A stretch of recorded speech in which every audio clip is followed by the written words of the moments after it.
Hello and welcome back to my channel.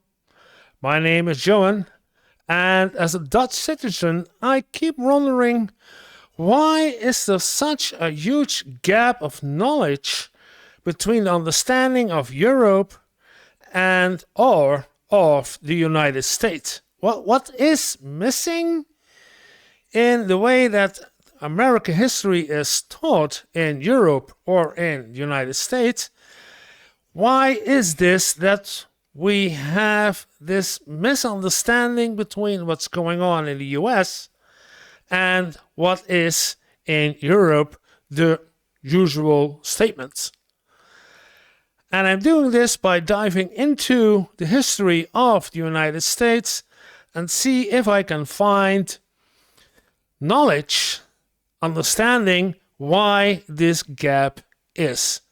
And today I'm gonna do this with a video that I dive into from the first, before Columbus, the true discoveries of America, and a history documentary.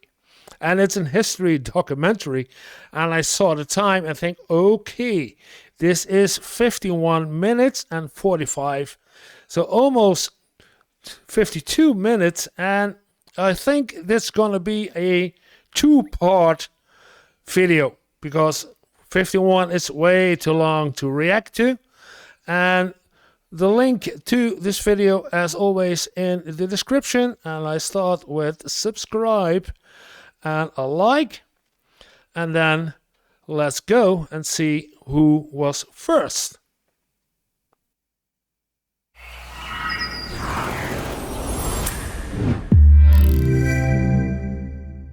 Boo. Christopher Columbus. To many, he is still the man who discovered America. Yet there have been others before him, and he knew it. There were tales and even maps pointing the way. But who were the bold men who had preceded Columbus?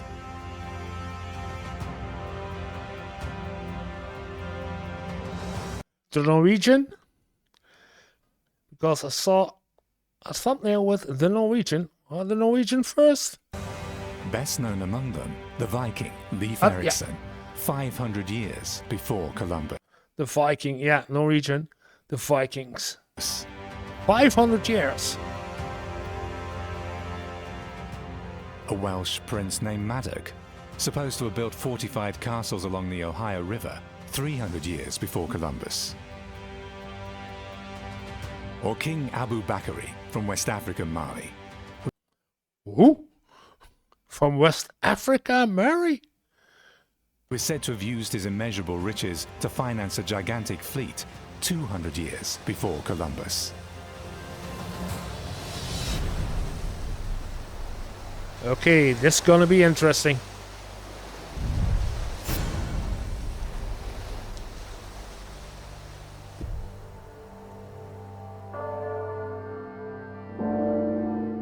Seville, at the time of the Semana Santa.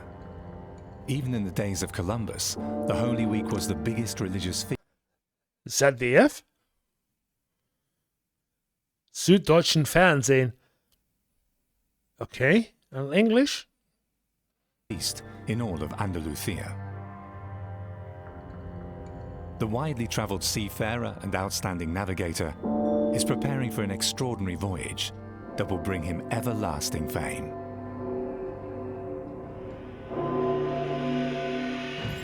In the Cathedral of Seville, they've erected a grandiose monument to honour the man who, in 1492, allegedly discovered a new continent for the Spanish crown. Columbus opened the gate of fabulous riches and to an overseas empire for Spain. To this day, his name is synonymous with the discovery of America. Yeah, and I saw the video yesterday. He was also the one who brought in the diseases that extinguished the first group of Native Americans. But was his achievement really unique? There's another tomb in the cathedral, that of his son, Hernando Colón. He inherited the personal papers of his father and spent his life collecting information about the famous discoverer. Today his library is kept in the Institución Colombina. You gotta love Spanish. Institución de Colombina. I love the language. You might well call it the most important library of the Renaissance worldwide, because Hernando Colón strove to bring together everything about his father and all the knowledge of his time. Columbus meticulously recorded geographical data of De aanleiding gelegen. This is not Spanish. This look like German.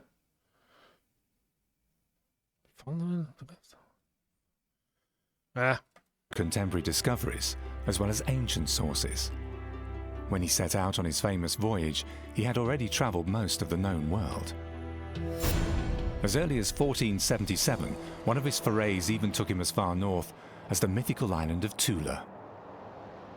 Modern historians believe that he must have reached Iceland, the land of the sagas, with tales of its most famous inhabitant, Leif Erikson. His nickname was the Fortunate. He was born into a family of daring explorers. Leif's grandfather had emigrated from Norway to Iceland. His father, the legendary Eric the Red, had navigated the icy waters off Greenland and became the first settler on its eastern shores.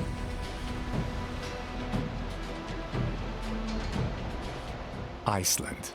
This is where Leif grew up, at Erikstadir, the farm of Eric the Red. When Leif was 12 years old, father was banned from Iceland for 3 years for manslaughter. Eric wasn't called the Red simply because of his fiery red hair. Archaeologist Natasha Mila is an expert on the history of the Norsemen. To her, this is familiar ground, the site where Leif and Eric lived, within walls of sod 2 meters thick. Wood is rare on Iceland. There are no windows, just a small smoke outlet in the ceiling. In these dark, sparse rooms, Leif was born in the year 970 AD. 15 years later, his father took him and his family to Greenland, an ice-covered island in the west, discovered during Eric's banishment. Iceland, Greenland, yeah. It was an incredibly daring undertaking for all those giving up their farms on Iceland. Leif stood beside his father during the dangerous crossing, and he also witnessed how Eric managed to persuade others to come along. He told his people that he had discovered a green land to the west, what we now call Greenland. Green. Okay. It was, of course, a marketing trick to lure other settlers into joining him. Anyway, he won over so many people that a fleet of 25 ships set sail for Greenland. Eric's glowing descriptions apart, at the end of the 10th century, there were definitively good reasons for leaving Iceland. Natasha takes us to an excavation in Olafsdalur, the Valley of Olaf, which clearly shows what made the Vikings leave.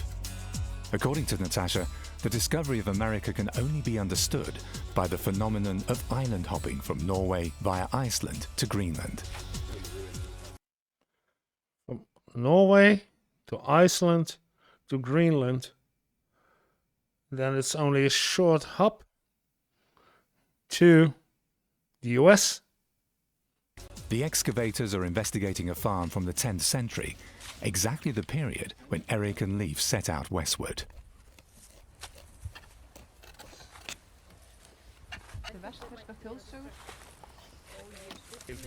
The ship-like layout of the house is still visible. Obviously, this was a considerable estate. So, what had happened? This homestead dates from the 10th century, when most of the arable land had already been occupied. So when Olaf came to Iceland, he had little choice but to put up with this patch of land here. It was far from ideal for a farmer. Huh. It's English voiceover, but the original language is German. During the past 100 years, Norsemen settling here had exploited the island's nature to such a degree that its resources could no longer meet the demands of everyone. Eric knew where he wanted to go. He took his fleet and sailed along the ice-covered east coast of Greenland, around Cape Farvel, and after 1,500 storm-tossed kilometers, steered them into a fjord, duly named Eric's Fjord. In their open boats, they had fought their way west through floating ice, murderous waves and icebergs, threatening to rip open their vessels. 14 of the 25 boats made it. On board were 300 settlers, their cattle and their household goods. Everything. Okay. Not first looking if it's good. No. Pack up your things. We're going. It's now or never. Greenland became a crucial stepping stone on the path to the New World. The sagas relate this in colourful detail, of the daring crossing to Greenland and of the nature of the newly discovered land. When reaching Tula, Columbus must have been thrilled by these stories, and most of all by the deeds of their greatest hero, Leif Erikson, who, as the sagas go, had discovered another mysterious land west of Greenland. And since he found grapes there, he called it Vinland, Wineland. Wineland. Iceland, Greenland, Wineland. The US? Wineland? There are some great wines coming from United States, but yeah, Europe with France is the wine country together with Italy. Yeah, I know California, but in Iceland's capital Reykjavik, Natasha joins historian Gisli Sigurdsson to take a closer look at the original texts of the sagas. So how factual are these heroic tales of a legendary wineland? The picture that is drawn up of all these voyages, the chronology, the origins of the people and so on, all fits the general story that the archaeology tells us. And there was no way that people in Iceland at the time could have this accurate historical information from anywhere but a continuous oral tradition. But that doesn't prove that the love affairs and the individuals in the stories are all reflections of what actually happened 200 or 300 years earlier. But something along those general lines is very likely to have been part of a reality in the settlement period. To the historian, the sagas are more precious than a hoard of gold. Here it's written how in the year 1000 AD, Leif founded the first settlement on a land which had to wait another 500 years to be called America. To each other, all the main places from that single place because it's south of Leif's camp to cross the open water there because you will. Sigurdsson is convinced that Columbus knew of these sagas. So I think that also is. Yet what conclusions might he have drawn from them? How are they related to his later voyages?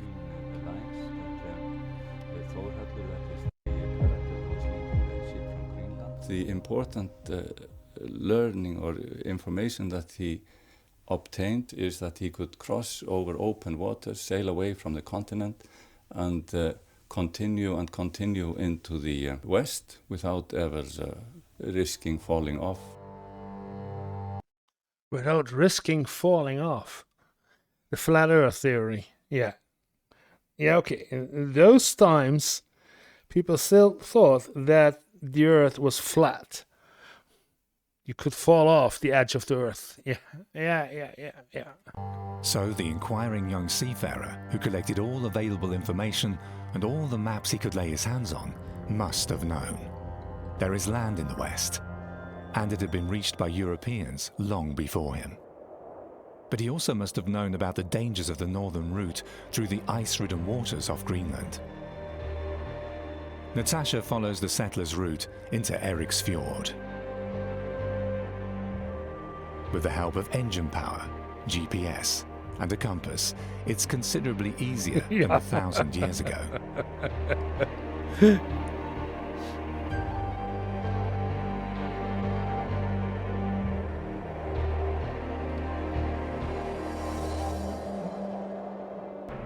But back then, how did the Vikings chart their route and navigate in the vastness of the Atlantic between Iceland, Greenland, and America? The key to their navigational skill was a small wooden dial with a needle rising in the middle. When sighting the sun, its shadow would fall on a groove, which gave the sailor the cardinal point, enabling him to keep course along a specific latitude. This is what made the Vikings the most proficient seafarers of their time.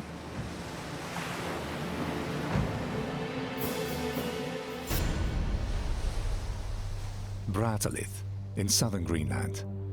This is where Leif Erikson lived after he had turned 16, and it's from here that he would soon set out on his own, on voyages to Iceland and Norway, where he took on the Christian faith.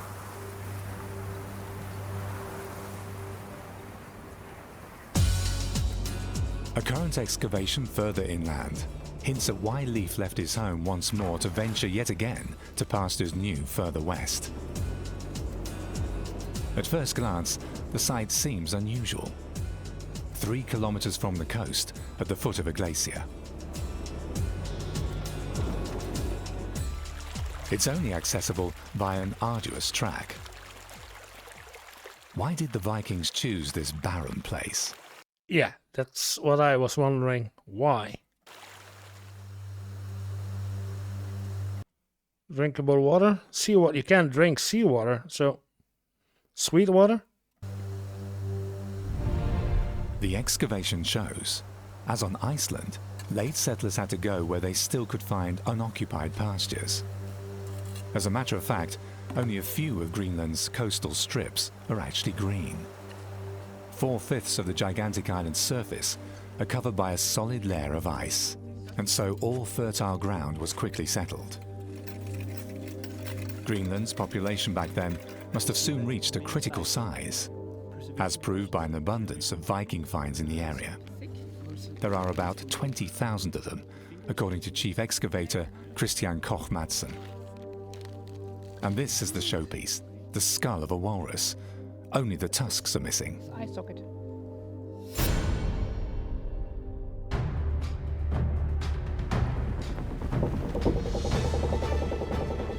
Walrus ivory was in high demand among the medieval rulers of Europe. It was used to carve prestigious sets of chess figures or reliquaries. Walrus tusks became a prime export commodity for the Greenlanders. When Northern Europe had been Christianized, they were even used to pay the tithes. On the other side of the fjord, on a mysterious island off Gada, Natasha comes across another unusual source of income for the Viking settlers. Today, Gada, now called Igaliku, is merely a cluster of wooden huts. Once this was a rich settlement, and even the seat of a bishop. There was a cathedral, as well as the bishop's manor and huge stables.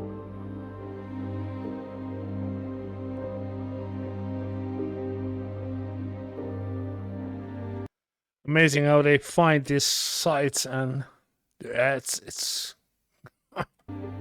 The measurements of the foundations reveal that the walls must have been massive and solidly constructed. Only wealthy settlers could have afforded such buildings. Written sources document that the inhabitants were able to offer a large sum of money to Norway's King Sigurd to be granted the seat of a bishop. But the Norwegian king demanded more, something very select indeed. To find out more, Natasha heads for an islet offshore. There are strange heaps of stone. The archaeologist recognizes at once that they are the remains of the same massive way of building as on the mainland. But what would have been the purpose of such laboriously and elaborately erected houses on such a tiny island? We have found a number of houses in the Igaliku area, but even out here there are remains of 2 very large massive stone buildings. Since they stood directly opposite the mainland, They must have had a very special function. Einen ganz besonderen Zweck erfüllt haben. So why apply so much effort to transporting blocks of stone weighing up to a ton across the water to build here? Weighing up to a ton. How do you... It's not that you had a crane or... You have to do this by boat. A ton? When there is ample space and material on the mainland. Was the tiny island a kind of prison, a Viking's Alcatraz? Or were these houses intended as storage rooms for luxury goods? Walrus ivory was an important commodity that was traded from here to many parts of Europe. But there are also hints that there was trade in polar bear's fur and maybe even in live polar bears. A live polar bear. That's exactly what King Sigurd had wanted. A risky proposition for the people of Gardar. But they succeeded. The king got his polar bear, and Greenland its own bishop.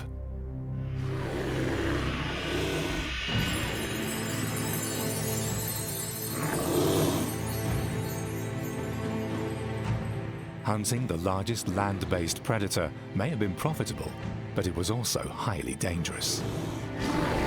Even when captured, the white giants were a deadly menace. There's a story that Leif Erikson went hunting for his first polar bear when he was merely 16.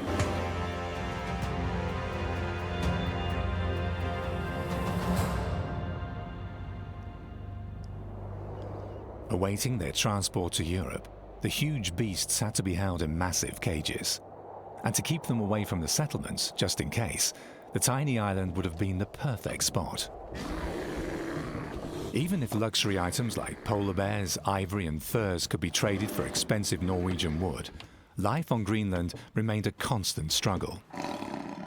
For the surplus population, there was only one way out: expansion beyond their homeland. Leif Erikson was of course one of those who looked west, yet Natasha believes that apart from escaping imminent pressures, there may have been other things on his mind. He was out for fame and glory. He knew that if he returned with precious goods from the new territories, his fellow Norsemen would hold him in great esteem. And so Leif made his bid and secured himself a place in history. He set course across the Davis Strait, the shortest distance between Greenland and America, followed the coast southward until he became the first European to set foot on American soil. Probably. Let me take a look. Help me out, guys. Is this not Canada? The Great Lakes weren't there yet. La Omadou. Meadow. In Newfoundland. Newfoundland. Okay. It was a venture into the unknown. A murderous struggle against the waves. But Leif and 35 companions made it.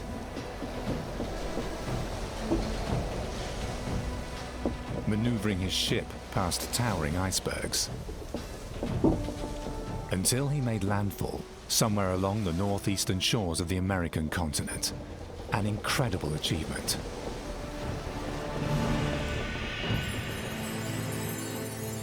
If Columbus, as is presumed, heard of Leif's exploits and of his tales of a land far across the Atlantic Ocean, the 26-year-old navigator from Genoa might well have been prompted to envisage a voyage of his own steering true west, knowing he would make landfall somewhere. Where exactly Leif Erikson set foot on the new continent for the first time, and where else he might have landed, is one of the great unsolved questions of archaeology. Okay. Remains of houses near Lanza Meadows in Newfoundland testify to the fact that he did reach America. The layouts are the same as in Greenland or on Iceland.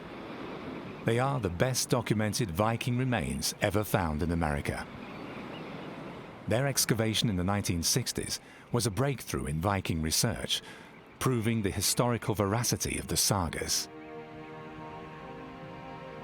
11 houses have been located and excavated, 3 of them massive winterproof buildings. Spindle walls tell of the presence of women. This was a permanent settlement with a smithy erected in about 1000 AD. Iron nails, an item unknown to the indigenous Americans, bear witness to its Viking origin. The fabled Vinland offered what the Norsemen needed most: wood in abundance, for their boats and their large assembly halls. Longhouses. Yet, there remains one question. How much further south did the Vikings advance? So these butternuts were found on site here at Lanza Meadows. And why they're so relevant and important is, as you can probably see when you were walking around today, there's no butternuts growing in this area, and there never has been. And also the Norse came here looking for grapes, and there was never any grapes growing in Lanza Meadows. So where did they come from? Butternuts and grapes only grow much further south. Historians presume that the Vikings must have progressed as far as today's New York City. A survey from space was launched to locate settlements further south. When evaluating these images, American archaeologists thought that Point Rosie in southern Newfoundland might be a site worth exploring. Point Rosie excavation site it's interesting because they originally had identified what might be a farm based on satellite imagery. And so they went in to go and investigate and look at it in more detail. And what they were really hoping to find was evidence of a Viking Age farm. And it looked like there could be a longhouse. It looked like there could be a nice field around it. It looked like there might be some other features. Yet, as Douglas Bollander recalls, excavating it was anything but easy. The terrain is barely accessible, and the features which stood out so clearly in the satellite images defied precise locating on the ground.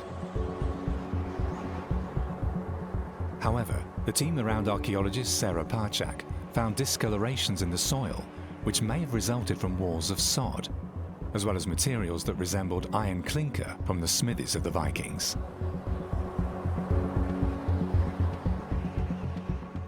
One of the exciting things to come out of the work at Point Rosie, whether or not it is a Viking site, is that the satellite imagery work does seem to be effective. We've tried it in other places. Sarah Parchak has tried it in other locations. And frequently where it looks like there is something, there has been something there. So this is clearly a very effective technique to try to find additional sites. Alas, at Point Rosie, the high hopes of the researchers were to be disappointed. After all finds had been analysed, there was only one conclusion. What seemed to have been the traces of Viking houses had been caused by natural phenomena. A major disappointment.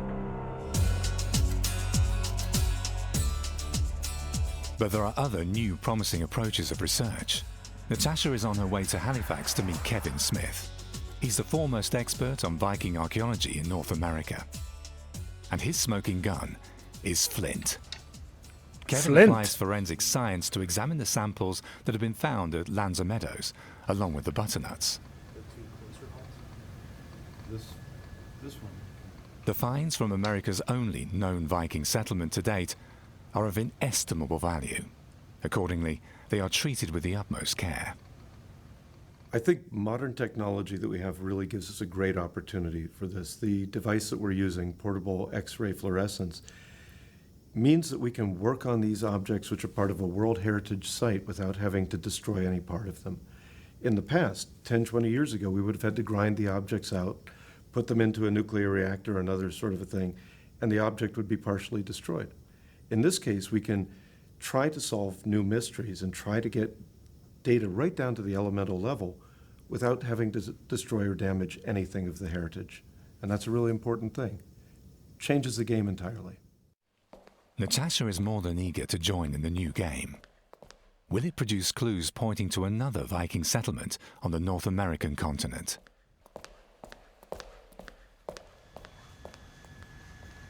Flint might provide the answer to this question, since there is no natural layer of flint in the area around Lanza Meadows. So where does it come from? Perfect match. What we're trying to do here is to find out where the Vikings traveled using pieces of stone, basically the pieces of stone that they used to start fires with, and tracing them back to the places where they came from.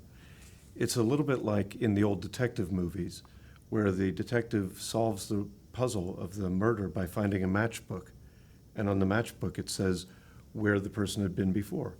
These were the matches in the pockets of the Vikings, and if we can find out where the stones came from that they used to make their stone tools, we know where they came from, and we know where they traveled out to. Sounds simple enough, but it means that the archaeologists must find samples which match the geochemical fingerprints of the finds in Lanza Meadows. Looking for a needle in a haystack. Given the length of the North American East Coast, it's like searching for a needle in a haystack. Yeah, I just thought. Finds which resemble the existing samples are checked on the spot for a possible match by using the mobile gauge. Part of the reason that we're doing this is we're trying to figure out if people went out to different places and they had to get new, as I said, matches, new things to strike fires. If we can find where the sources of those are, we can at least narrow the search down to the areas where those are found. Okay, I'll leave it here. We are at 26 minutes into the video. Very interesting right now. I saw a YouTube thumbnail earlier that also said that there were the Norwegian, just like he told, from Norway to Iceland, from Iceland to Greenland, and from Greenland to the US. I'm curious, where does this end into? Well, we will see tomorrow. Thank you for joining me on my channel. Like and subscribe, and see you guys tomorrow.